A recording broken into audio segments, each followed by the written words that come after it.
विघ्नेश्वराय वरदाय सुरप्रियाय लंबोदराय सकलाय जगत्हिताय नागाननाय स्तुतियज्ञ विभूषिताय गौरीसुताय गणनाथ नमो नमस्ते।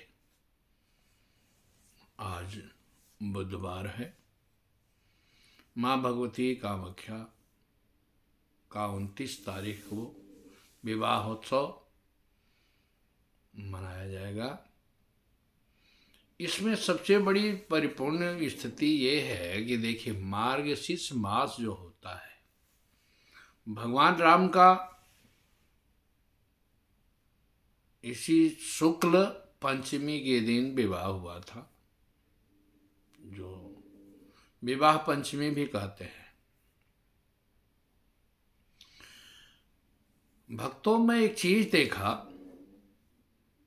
मैं बहुत पहले भी कह चुका हूं, मेरे पास बार बार फोन आ रहा है लोगों का कि महाराज जी मेरे ऊपर काला जादू किया है, मेरे परिवार में काला जादू हो रहा है। साथ में ये भी देखा गया है कि आपस में सामंजस्य जो है सो किसी की नहीं बन पा रही है। वो पति पत्नी का हो, पुत्र पिता का हो, गुरु शिष्य का हो। इसका रीजन ये है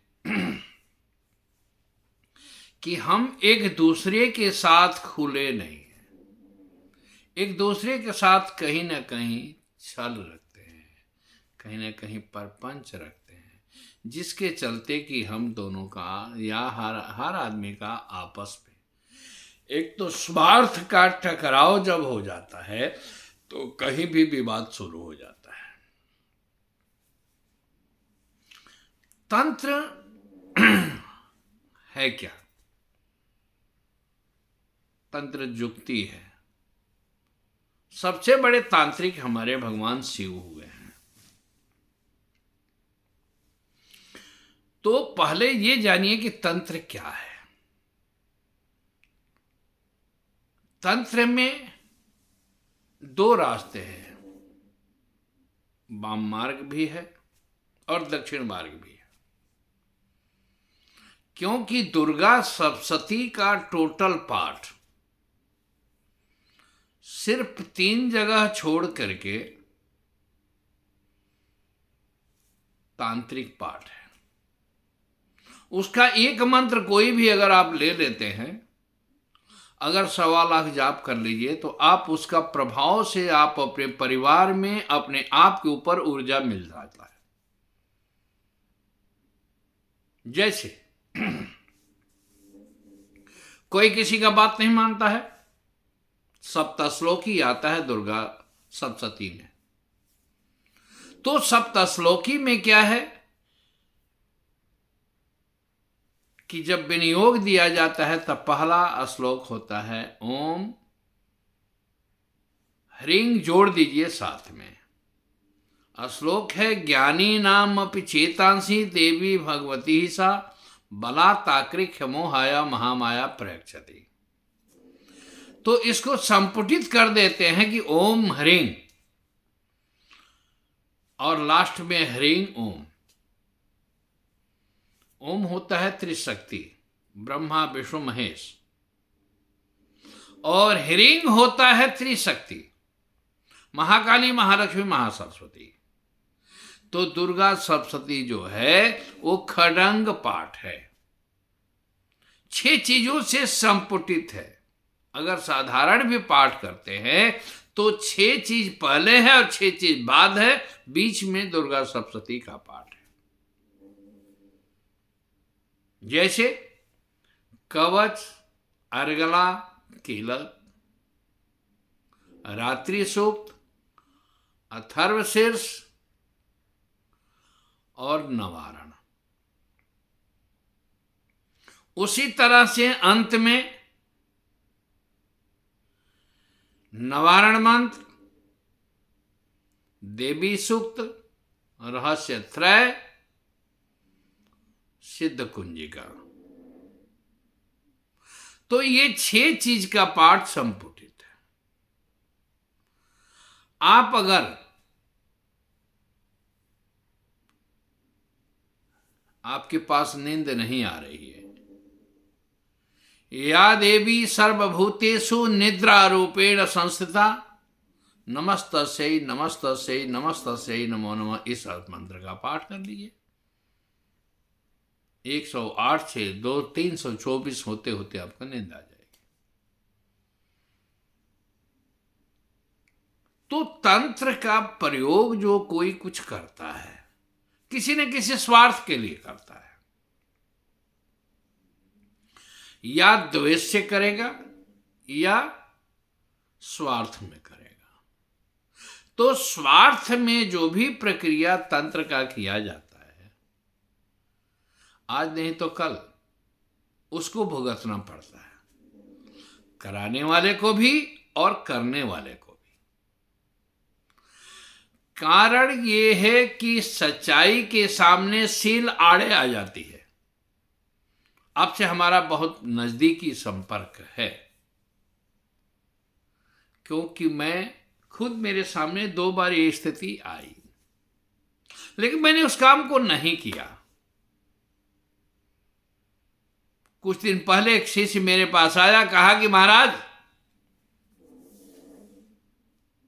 आप मेरे गुरु हैं। मैं कहा कि हाँ मैं हूं।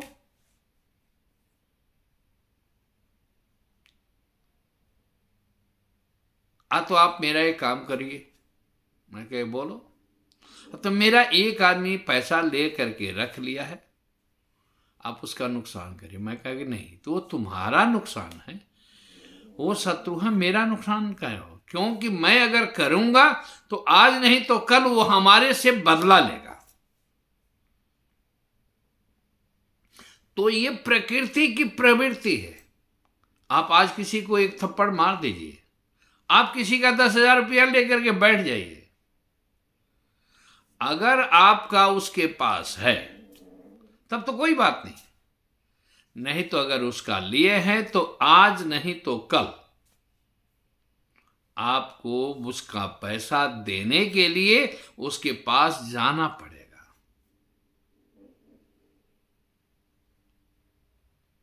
आप चाहे राय से दें या बेराय से दें, 4 आदमी के बीच में अगर आपने सत्ताधारी है, आपके पास ताकत है, आपने थप्पड़ मार दिया, थप्पड़ मारने का मतलब है कि साल के अंदर या 3 साल में या 7 साल में एक बार ऐसी स्थिति आएगी कि आपको भी कोई उसी तरह से आएगा, थप्पड़ मारेगा, और आप उस रास्ते को चुपचाप बर्दाश्त करके रह जाएंगे। इसका रीजन क्या है? ये संसार कर्म क्षेत्र है। यहां हर आदमी का हिसाब किताब होता है, हर आदमी का लेन देन होता है। लोग कहते हैं कि महाराज ये कलयुग चल रहा है, मैं कहता हूं नहीं, नित्य प्रति चारों युग जो है आपके जीवन में चल रहा है। 2 बजे रात से लेकर के 9 बजे तक सतयुग का बात होगा। क्योंकि आप कितना हूं, अगर जिस स्थिति में है, जिस समाज से है, जिस धर्म से है, इसके बीच में आपका नींद एक बार जरूर खुलेगा। और नींद खुलने के बाद आप कोई ना कोई अपने इष्ट का नाम जरूर लेंगे।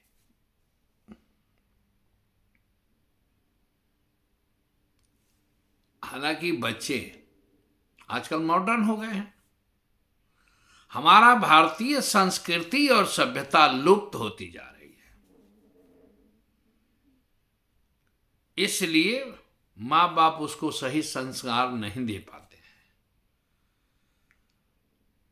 वो मॉडर्न युग में जी रहे हैं। आप अपने जमीन पर जीना शुरू करिए, आपके परिवार का आधा समस्या ऐसे ही दूर हो जाएगा। आप जब तक अपने जमीन पर जीना शुरू नहीं करेंगे, जितना ही आप व्यस्त रहेंगे उतना ही आप तो मस्त रहेंगे, लेकिन परिवार जो है सो बिखरता जाएगा। तो तंत्र कहां से उत्पन्न हुआ? आपके परिवार से। इसलिए मैं कहता हूं कि तंत्र एक युक्ति है। हाँ, वाम मार्ग में क्या है कि पंचमकार की आवश्यकताएं होती है। माला, मैथुन, मध्य, मांस, मीन। उसी तरह से वैदिक रास्ते में, वैदिक मार्ग में पंचगकार की जरूरत है। गोमुखी, गीता, गंगा, गायत्री और गौ। तो जो आदमी अगर वाम मार्ग से चलता है, तत्काल में कोई चीज पाने का प्रयास तो कर लेता है, आज नहीं तो कल, वो ज्यादा दिन तक नहीं टिकता है। आप पर कोई भी तंत्र प्रयोग होगा तो 3 महीना से 3 साल तक ही रहता है। मैं आगे भी कई बार बता चुका हूं। कई आदमी कहते हैं कि नहीं महाराज ये बात नहीं है, लेकिन आपका शरीर जब कमजोर होता है तभी बीमारी आप पर हावी होती है। तो तंत्र का प्रयोग तभी होगा जब आप परमात्मा से दूर होंगे, आप भजन से दूर होंगे, आप भजन में रहेंगे, परमात्मा के पास रहेंगे। कारण आप घर के अंदर रहते हैं तो बाहर का कोई भी न तो ठंड का प्रभाव होता है न गर्म का प्रभाव होता है। तपन जरूर होती है गर्मी में, सर्दी में आपके पास ठंड जरूर लगती है। सर्दी दीवार ठंडा होता है, ठंड होती है, लेकिन आप उसकी व्यवस्था बना रखे, वो आपको आच्छादित कर रखा है। उसी तरह से अगर आप सदगुरु के पास रहते हैं तो गुरु आपको आच्छादित करके रखेगा, आपकी हर व्यवस्था संभाल के रखेगा कि आप पर कोई ना कोई प्रयोग गलत नहीं हो। इसलिए आप अगर परमात्मा के शरण में रहिए। अब आप कहेंगे महाराज परमात्मा ने किसी को कहा है? परमात्मा हर जगह है, हर चीज में है। जब ये मानने लगेंगे सर्वेषां सर्वभूतानां, सब में सबको, और परमात्मा में सबको जब देखेंगे, सब में परमात्मा को देखेंगे, आपके पास है। उस तंत्र से रक्षा का, उस तंत्र से कवच का शक्ति की प्रधानता है। क्योंकि कोई तंत्र भी कर रहा है तो शक्ति का ऊपर कर रहा है, शक्ति से ही कर रहा है। चाहे वो तारा का प्रयोग हो, चाहे काली का प्रयोग हो, चाहे कामाख्या का प्रयोग हो, चाहे जक्षिणी का प्रयोग हो, ये कोई भी काम करेगा तो किसी न किसी शक्ति के द्वारा करेगा। तो आप उसको काटने के लिए आपके पास शक्ति की आवश्यकता है। आप किसी के पास मत जाइए, आप खुद उस शक्ति को उपार्जन करिए। और खास करके स्त्री शक्ति स्त्री कल्प है, इसलिए स्त्री शक्ति तो सर्वोपरि है। क्योंकि कहीं भी हम लोग लेते हैं नाम परमात्मा का तो स्त्री के साथ ही लेते हैं। एक देवाधिदेव महादेव को शिव शंकर कहते हैं, लेकिन उसमें भी शक्ति है। शिव में अगर सस्वर में, अगर ये ऐसी व्यंजन में स्वर नहीं हो तो वो व्यर्थ है। स्वर हटा दिया गया तो 100 हो गया। तो इसलिए आप शक्ति की शरण में रहिए। और शक्ति के शरण में जाने के लिए आप एक नियम बना लीजिए। ये कोई जरूरी, मेरा एक सुविधा है, मैं एक चीज अपना जीवन का अनुभव बताता हूं। ऐसे ब्रह्म मुहूर्त में जगना हर आदमी के जरूरी है। जिस परिवार में बच्चे बात नहीं मानते हैं, पढ़ाई में कम मन लगता है, वो कुछ नहीं करे, आप प्रातःकालीन ब्रह्म मुहूर्त में एक बार जगाएं बच्चे को, और या जगिए और जग करके उसको अपना मां का पैर छुओ। क्योंकि मां के पैर में सभी देवी देवताओं का पास है। और इसको बच्चों को खराब होने में माँ बाप का इसलिए मैं रोल देता हूं कि माँ 9 मास तक जो गर्भ में रखती है, वो एक एक पल, एक एक क्षण का उसका क्रियाकलाप, भोजन, क्यों कि माँ भोजन करती है तो बच्चा भोजन करता है, माँ सोती है तो बच्चा सोता है, माँ काम करती है तो बच्चा काम करता है। ये माँ ही बच्चे का सृजन करती है। आज विज्ञान इसको जो है सो पुष्टि कर रहा है, लेकिन हमारे ऋषियों ने आज से हजारों साल, लाखों साल पहले इस चीज को पुष्टि कर दिया। शक्ति की प्रधानता वहां होती है, क्योंकि हनुमान जी जब भगवान सूर्य नारायण को उन्होंने फल के लिए चेष्टा किया, बाद में उनको गुरु बनाया। आप एक चीज देखिए ना, यहां हर चीज सीखने की होती है। यहां जो कुछ भी आपके पास है वो सीखने के लिए। तो तंत्र में जितने भी तंत्र के शिकार बनना चाहते हैं, कहते हैं कि मैं तंत्र का शिकार बन चुका हूं, उसके लिए आप शक्ति पार्जन करिए, शक्ति के शरण में रहिए, आपके जीवन का कल्याण होगा। काहु न काहु कर सुख दुख दाता, निज कर कर्म भोग सुन त्राता। आप पूर्व जन्म कृतं तपः भाग्य में प्रजायते, पूर्व जन्म का किया हुआ तपस्या भाग्य के रूप में परिणत होता है। हो सकता है कि आपने किसी को दुखी किया है, वो आपको दुखी किया है, आप इस चीज को मान करके चलें। क्योंकि भगवान कृष्ण सुदामा जी के साथ विद्याधन में कर रहे थे, उस समय सुदामा जी ने उनके हिस्से का चना खा लिया था।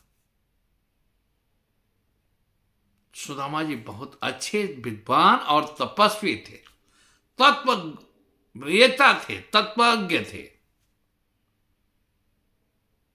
कभी जीवन में किसी के सामने हाथ नहीं फैलाए। कुछ वर्षों के बाद जब उनके पास गरीबी आई, क्योंकि गरीबी से एक और पहचान होता है कि मेरा कौन अपना है, मेरा कौन पराया है। जब परमात्मा दुख देता है तो आपकी परीक्षा के लिए देता है।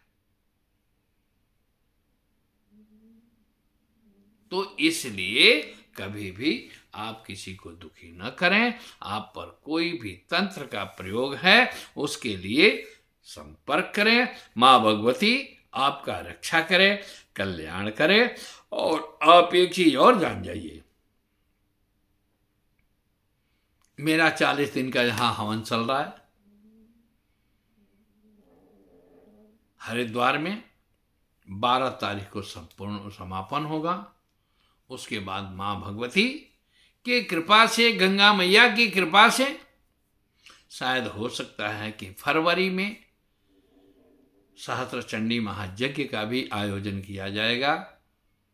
और उसमें विशेष आहुति के द्वारा किसी किसी को लगता है मेरे साथ कोई प्राकृतिक दोष है, देखिए परमात्मा का दंड है, उसको हम नहीं माफ करवा सकते हैं। सांसारिक दोष को समाप्त करने के लिए मैं प्रयास करूंगा कि आप वहां पर आवें और उस यज्ञ में भाग लें। आपके लिए कल्याणकारी बनेगा। खास करके 12 जनवरी वाला जो प्रयोग है, 12 जनवरी में 40 दिन का हवन पूरा समापन होगा। उस दिन जो है सो लक्ष्मी का प्रयोग करा करके और ब्राह्मणों द्वारा हवन विधिवत करा करके समापन किया जाएगा। आपके का उसमें सहयोग और आपकी उपस्थिति अगर है, अनिवार्य है। आप चाहें तो वहां पर आ सकते हैं। बाकी कोई भी शंका है, कोई भी समस्या है, आप हमसे संपर्क कर सकते हैं। आप के लिए हम सदा रहेंगे। हाँ, सुबह से लेकर के 12 बजे तक हमारा हवन चलता है, इसलिए 12 बजे से लेकर के आप कृपया 4 बजे तक ही हमसे बात कर सकते हैं, क्योंकि अब जैसे जैसे समय नज़दीक आता जाता है वैसे वैसे मैं साधना में ज़्यादा बढ़ता जाऊंगा। तो इसलिए आप सबों से मैं क्षमा प्रार्थी हूँ कि आपको सही समय नहीं दे पा रहा हूँ। फिर 15 जनवरी के बाद मैं आपको पूरा जो समय देना शुरू कर दूंगा। आपकी जो भी समस्या है आप उसके लिए उपाय करेंगे। और देखिए, गुरु क्या करता है, रास्ता बताता है, चलना आपको पड़ेगा। परमात्मा आपको दुख बर्दाश्त करने के लिए क्षमता देता है, शक्ति देता है। परमात्मा आपके विधि का विधान को नहीं खत्म करता है, लेकिन अगर सही गुरु है तो वो आपका वो विधि का विधान भी खत्म कर सकता है। कब? उसके लिए शरणागत होना पड़ता है। बाकी धन्यवाद। अगले एपिसोड पे फिर मैं आपसे मिलूंगा। बाकी कोई माँ भगवती आप सबों को खुश रखे, आप सबों का जो है सो कल्याण करे। जो भी है आपके किए हुए कर्म के हिसाब से सुख दुख जो है उसका परिणाम दे। जय माँ कामाख्या, जय माँ जगदम्बा।